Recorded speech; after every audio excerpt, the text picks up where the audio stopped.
Olá, eu sou seu amigo em Jesus. Vamos hoje para mais uma reunião entre você e o Jesus. Eu quero hoje falar que não podemos desistir das nossas bênçãos. Mas antes temos que falar os nomes do Senhor e as suas finalidades.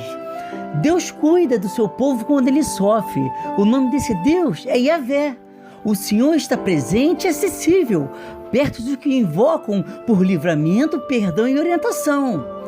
Deus adverte, mas no final julgará aqueles que perseguem seu povo. O nome desse Deus é Jeová Tsidkenu. O Senhor é nossa justiça. Deus dará vitória ao seu povo. O nome desse Deus é Jeová Roi.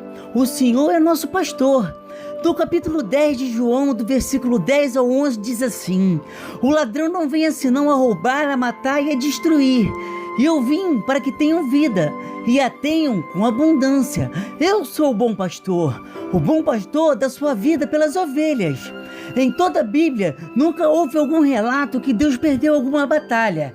É só ter fé e o mundo espiritual começará a se movimentar. O nome desse Deus é Jeová Sabaote, o Senhor dos Exércitos, também conhecido como General dos Generais. Fiel povo de Deus herdará o seu reino em sua totalidade. O nome desse Deus é Jeová Makdesh, Senhor que santifica e nos torna santos. E será desta forma que poderemos herdar o reino dos céus. Em Gênesis capítulo 32, do versículo 23 ao 30, diz assim: Depois de havê-los feito atravessar o ribeiro, fez passar também tudo o que possuía, e Jacó ficou sozinho. Então veio um homem que se pôs a lutar com ele até o amanhecer. Quando o homem viu que não poderia dominá-lo, tocou na articulação da coxa de Jacó, de forma que lhe deslocou a coxa enquanto lutavam. Então o homem disse: Deixe-me ir, pois o dia já raia. Mas Jacó lhe respondeu: Não te deixarei ir, a não ser que me abençoes. O homem lhe perguntou: Qual é o seu nome? Jacó, respondeu ele. Então disse o homem: Seu nome não será mais Jacó, mas sim Israel, porque você lutou com Deus e com os homens e venceu. Prosseguiu Jacó: Peço-te que digas o teu nome. Mas ele respondeu: Por que pergunta o meu nome? E ali o abençoou. Jacó chamou aquele lugar de Peniel, pois disse: Vi a Deus face a face e toda a vida minha vida foi poupada. Então podemos, através das escrituras sagradas, entender o que é uma vida com Deus. Na vida do cristão não existe sorte, e sim as bênçãos vindas do Senhor. Temos que perseverar, clamar pelas nossas bênçãos, tomar posse delas. A vida de um cristão fiel ao Senhor é só vencer ou vencer. Não existe medo nem dúvidas, mas sim confiança no que Jesus fez por nós no Calvário e do que ainda fará. Administrar o tempo para Deus. Em Eclesiastes capítulo 3, versículo 17, diz assim: Eu disse no meu coração: Deus julgará o justo e o ímpio, porque há um tempo para todo propósito e para toda obra.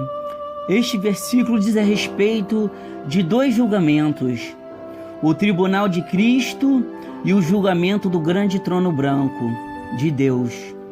No primeiro julgamento, somente os cristãos estarão presentes e serão julgados somente pelas suas ações e motivações na terra, e não por seus pecados que foram julgados no Calvário. No segundo julgamento, somente os incrédulos estarão lá. Os dois, em épocas diferentes, incluirão todas as pessoas. O poder da oração de um justo. No livro de Tiago, capítulo 5, versículo 16, diz assim: Confessai as vossas culpas uns aos outros, e orai uns pelos outros, para que sareis. A oração feita por um justo pode muito em seus efeitos. A hermenêutica do justo. Baseado na hermenêutica, o justo, com referência aos seres humanos, pode significar um estado de inocência, um atuar conforme a lei e estar em comunhão com Deus. Este último significado Paulo desenvolve especialmente em Gálatas e Romanos. Por meio de Cristo, Deus considera justo perante ele os pecadores que creram. Esse tema também é desenvolvido em Isaías, onde a justiça de Deus se manifesta na sua ação salvadora a favor do seu povo. As citações sobre o justo. No livro de Gênesis, capítulo 6, do versículo 8 ao 9, diz assim: Noé, porém, achou graça aos olhos do Senhor. Noé era homem justo e perfeito em suas gerações. Noé andava com Deus. No livro de Salmos, capítulo 5, do versículo 11 ao 12, diz assim: Porém, alegre-se em todos os que confiam em ti. Exultem eternamente, porquanto tu os defende. E em ti se gloriem os que amam teu nome. Pois tu, Senhor, abençoarás ao justo, circundará da tua benevolência como de um escudo. Salmos, capítulo 11, versículo 5. O Senhor prova o justo, porém ao ímpio e ao que ama a violência, odeia a sua alma. Em Salmos 37, capítulo 21. O ímpio toma emprestado e não paga, mas o justo se compadece e dá. Salmos 37, versículo 25. Fui moço e agora sou velho, mas nunca vi desamparado o justo, nem a sua semente a mendigar o pão. Salmos 37, versículo 29. Os justos herdarão a terra e habitarão nela para sempre. A comunhão com Deus. No livro de Gênesis, capítulo 2, versículo 15, diz assim: E tomou o Senhor Deus o homem e o pôs no jardim do Éden, para lavrar e o guardar. Em Romanos, capítulo 1, versículo 17: Porque nele se descobre a justiça de Deus de fé em fé, como está escrito: Mas o justo viverá pela fé. Em Romanos, capítulo 3, versículo 25 ao 26, diz assim: Deus o ofereceu como sacrifício para perdoar mediante a fé pelo seu sangue, demonstrando a sua justiça. Em sua tolerância havia deixado impunes os pecados anteriormente cometidos, mas no presente demonstrou a sua justiça, a fim de ser justo e justificador daquele que tem fé em Jesus. O pedido de um justo. Em Filemão, no capítulo 1, do versículo 8 ao 10, diz assim: Por isso, mesmo tendo em Cristo plena liberdade para mandar que você cumpra o seu dever, prefiro fazer um apelo com base no amor. Na citação com base no amor, aqui revela a maneira como o apóstolo Paulo conduz e a todo cristão quanto a isso. Eu, Paulo, já velho e agora também prisioneiro de Cristo Jesus, apelo em favor de meu filho Onésimo, que gerei enquanto estava preso. Ei, meu filho Onésimo, essa é a primeira vez que o nome desse homem é mencionado, embora ele seja o motivo da carta. Sendo ele propriedade de Filemão, tinha fugido do seu dono para Roma numa distância de 1.500 quilômetros. E esse era um crime muito sério. Depois de chegar em Roma, esse escravo fugitivo, Onésimo, havia entrado em contato com Paulo, tendo entregado seu coração a Cristo. Em Filemão, no primeiro capítulo, do versículo 11 ao 14, diz assim: Ele antes era inútil, mas agora é útil, tanto para você quanto para mim. Porque não conhecia o Senhor, Onésimo não havia prestado um bom serviço a Filemão. Aqui neste versículo 11, apresenta o que só Cristo pode fazer: o inútil se tornar útil. Mandou-o de volta a você como se fosse o próprio coração. Onésimo estava voltando para casa e de fato entregando-se, que é o que deveria fazer uma vez aceitado Jesus Cristo. A súplica de Paulo feita a Filemão, que recebe de volta o seu antigo inútil e agora recebe o novo homem útil, na expressão como o seu próprio coração, é o mesmo como se fosse como meu filho. Deus deseja que desfrutemos do nosso trabalho. Em Eclesiastes, capítulo 3, versículo 13, diz assim: e também que todo homem coma, beba e goze do bem de todo o seu trabalho. Isto é um dom de Deus. Comer, beber, trabalhar e desfrutar disso indica que o trabalho legítimo é obrigação do homem, mas não é o fim e nem o propósito de sua existência. A fé.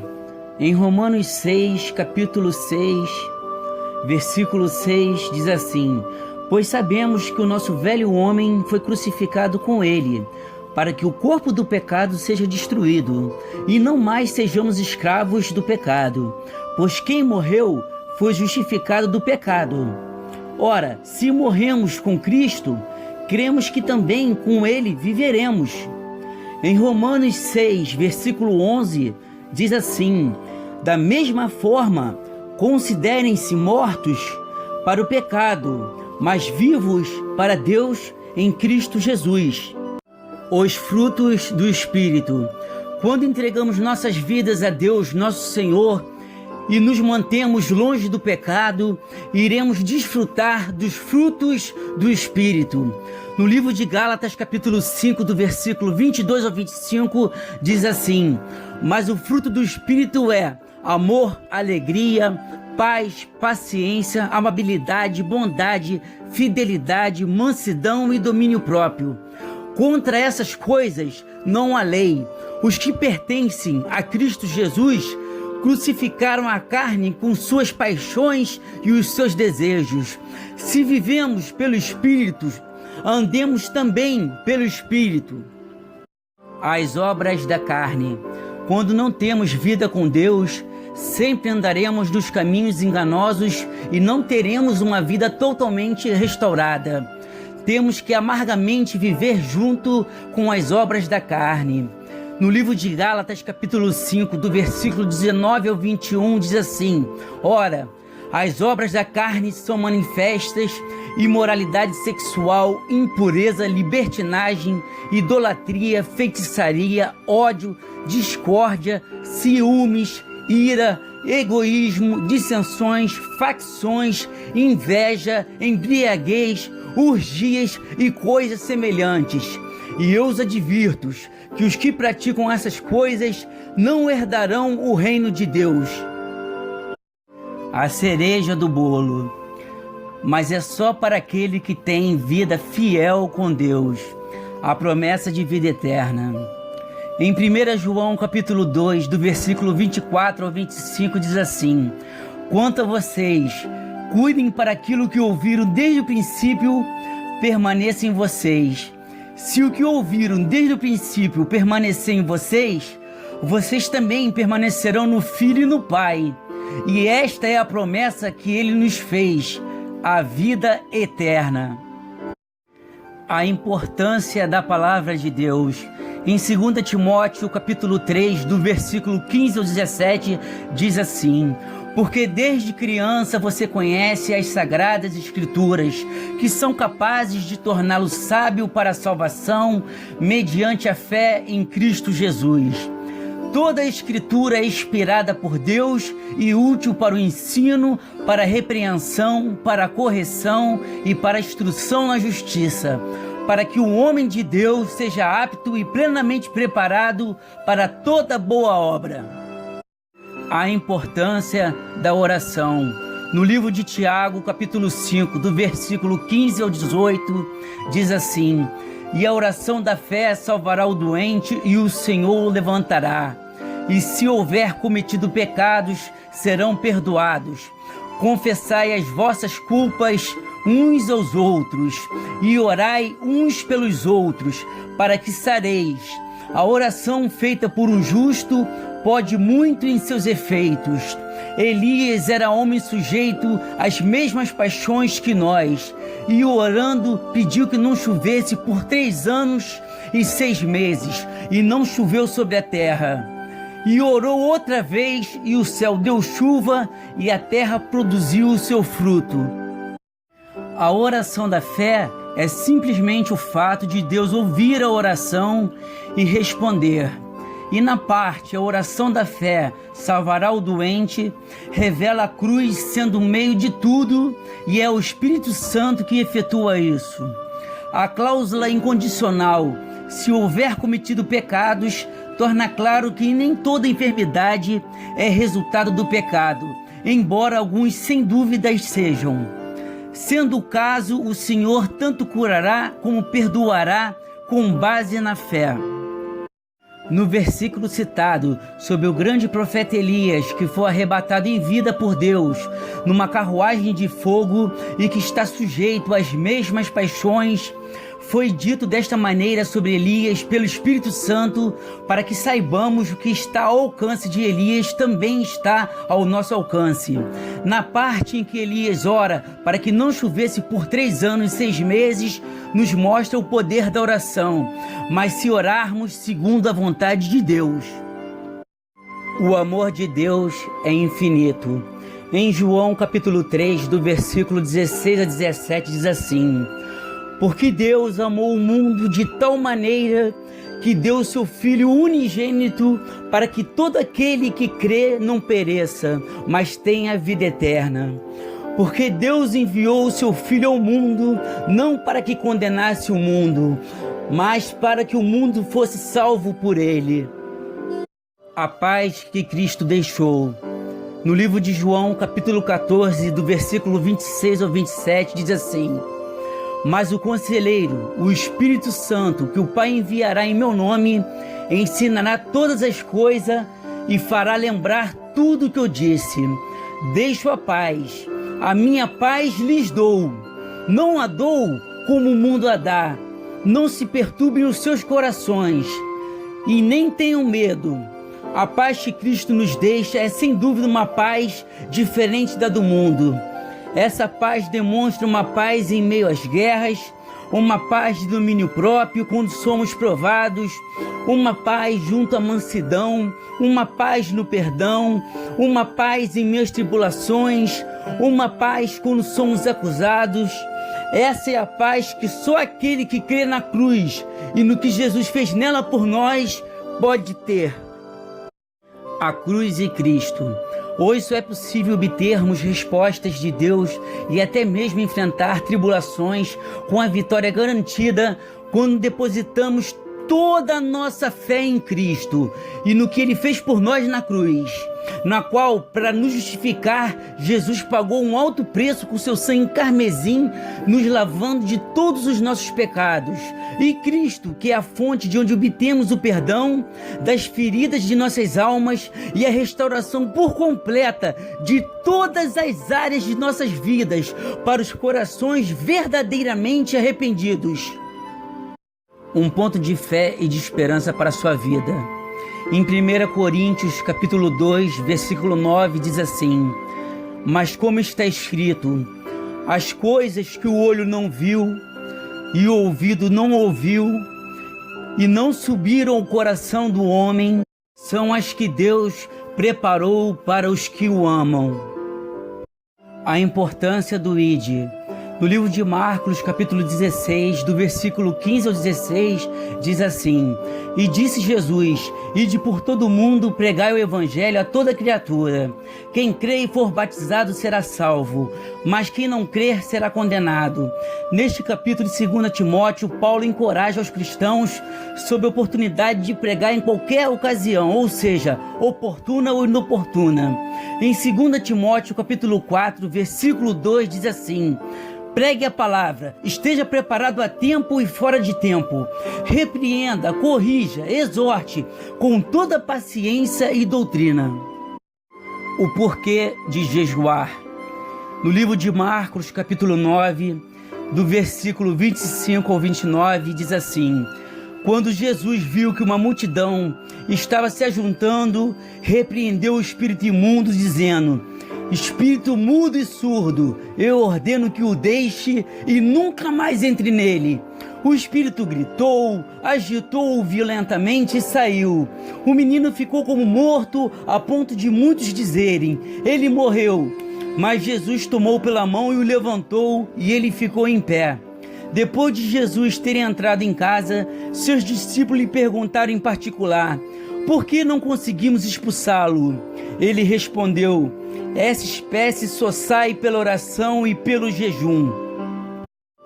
Entendimento eclesiástico para que a nossa fé não morra. Apesar de muitas das vezes no templo praticarmos o ato da boa vizinhança e querermos agradar ao pastor ou ao padre, temos que ter a convicção de que o cordão umbilical deve estar somente ligado na cruz e no que Jesus fez nela por nós. Muitos cristãos se perderam no meio da caminhada por causas que certamente Deus não foi e nunca será o culpado. As pessoas se baseiam nos pecados do homem, que já tem a sua tendência pecaminosa, e praticam seus pecados ocultos, onde Deus não coabita em meio desta situação. Igreja é um lugar de vários degraus, onde cada um, com sua fé e sua obediência ao Senhor, se mantém no caminho da fé e da salvação e avançam degrau por degrau, ao chegar ao ponto do Espírito Santo nos purificar e nos santificar. Então não devemos nos decepcionar e nem permitir que isto nos afaste do amor de Cristo. Voto de fé. Quero agora te convidar a fazer um voto de fé em 4 etapas e veremos como Deus nos ama e é misericordioso. Na primeira etapa, devemos sempre confiar em Deus no que fará ou no que pode fazer. Isso se chama fé e é através dela que poderemos ser salvos. Em Mateus capítulo 26, versículo 41 diz assim: vigiai e orai, para que não entreis em tentação. Na verdade, o espírito está pronto, mas a carne é fraca. Devemos diariamente ler a palavra, pois é através dela que alimentaremos a nossa fé. Na segunda etapa, nosso Deus é um Deus ciumento. Não pode haver idolatria. E ela pode acontecer de várias formas diferentes. Pelo simples fato de ficar o dia inteiro em redes sociais e não sabermos administrar o tempo para Deus, é um exemplo, entre outros, de idolatria. Na terceira etapa, devemos aceitar a conversão, onde o velho homem morrerá e nasceremos de novo como filhos de Deus através do batismo. E o nosso nome estará escrito no livro da vida, de onde prestaremos contas no dia do juízo final. Então agora o pecado não habita mais em nós, e sim o Espírito Santo. E já sabendo que temos a tendência à natureza pecaminosa, devemos ir para o joelho dobrado e pedir perdão ao Senhor. Sabemos que no início pode parecer difícil, mas ao perseverar e começarmos a ter experiências com Deus, te garanto que nunca mais nos afastaremos dos caminhos do Senhor. Em Romanos, no capítulo 8, versículo 35, diz assim: quem nos separará do amor de Cristo? Será tribulação? Ou angústia? Ou a perseguição? Ou a fome? Ou a nudez, ou perigo, ou espada? Na quarta etapa, se diz sobre a importância de jejuar. Ela pode ser de diversas formas diferentes, não apenas ficar um dia sem comer, porque entendemos que muitas pessoas, por questões de saúde, não podem assumir este tipo de compromisso. Mas podemos, por exemplo, ficar sem acessar redes sociais, deixar de fazer algo que gostemos. Isso também é uma forma de jejuar. Quero agora orar pela sua vida. Abaixem suas cabeças, fechem os seus olhos. Coloque sua mão no seu coração. Permita que o Espírito Santo venha visitar o teu coração. Permita agora que o Espírito Santo possa sondar as suas necessidades. Permita que o Espírito Santo, no qual convence o homem do pecado, possa interceder por você perante a Deus. Oremos então. Pai amado, Pai querido, é na Tua santa presença, meu Senhor. A Tua palavra, meu Pai, foi pregada, Deus, fielmente. Eu só posso levar a palavra até os ouvidos mas é o Espírito Santo que leva do ouvido até o coração. Espírito Santo de Deus, sonda, meu Pai, a cada um que está escutando a Tua palavra, Senhor, que eles possam, meu Pai, sair deste culto, desta mensagem, com a bênção deles. Deus amado, Deus querido, renova a unção, renova o Espírito, Senhor, meu Deus, o meu Pai, que eles venham entender, meu Deus, que uma vida fiel a Ti, Senhor, vale muito mais do que uma vida mundana. Na vida mundana, procuramos encontrar algo que preencha os nossos vazios, mas nunca encontramos. E numa vida com Deus, Jesus falou à samaritana: se tu beber da água que eu der, nunca mais você sentirá sede. Então, Pai amado, Pai querido, que o Senhor venha agir com providências, meu Pai, de libertação, de livramento, de cura, Senhor. Deus amado, Deus querido, se o Senhor é por nós, quem será contra nós? Operando o Senhor, quem impedirá?